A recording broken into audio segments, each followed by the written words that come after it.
There are years of my life that I will never get back.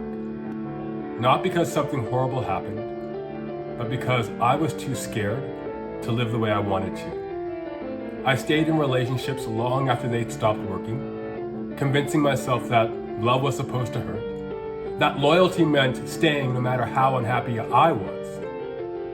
I stayed in jobs I hated because they were safe, because I wanted the steady paycheck, the benefits, the approval that came with saying, I've got a good job. I listened to everyone else's advice. Play it safe, be realistic, don't rock the boat. I let their voices drown out my own. And that's how I stopped really living. It took me a long time to realize that staying comfortable was the same as standing still. That every time I said one day or maybe next year, I was letting fear win. Fear disguised as practicality. Fear whispering, what if it doesn't work?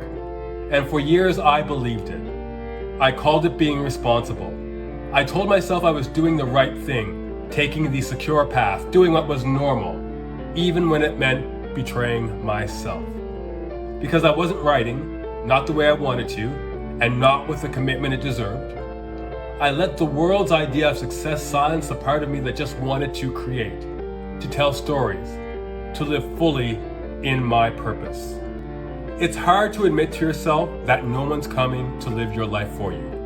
No one's going to hand you the perfect moment or the perfect circumstances or give you permission to finally go after what you want. You either take ownership of your life or you waste it. It was in those moments when I finally walked away from the things that weren't right for me, the jobs, the relationships, the noise, that I started to breathe again. It wasn't easy. It hasn't been easy. It was terrifying. It's still terrifying. But not being held hostage by what is safe and letting yourself go after what is true to you, that's when everything begins to change.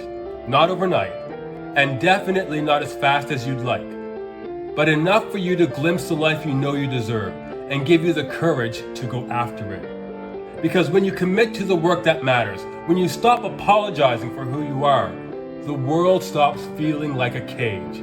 You stop living by other people's timelines and start writing your own. Don't waste your life waiting for the right moment. Don't waste your life living someone else's version of what makes sense. Don't waste your life being so careful that you never feel alive. It's not easy for me to say, but my life shows just how costly comfort is to realizing your potential. I've paid that high price in those years I'll never get back, but you don't have to. Don't stay where you are if you're stuck, if it's safe but you're only half alive. Take a risk, even a small one, that sets you on the path to become who you were meant to be. Learn from my mistakes, because time doesn't slow down for hesitation or for your fears. The clock is always ticking, but one day you won't be. So move, write the book, start the project, leave what's holding you back, because your life, your real life, begins the moment you decide you're done playing it safe.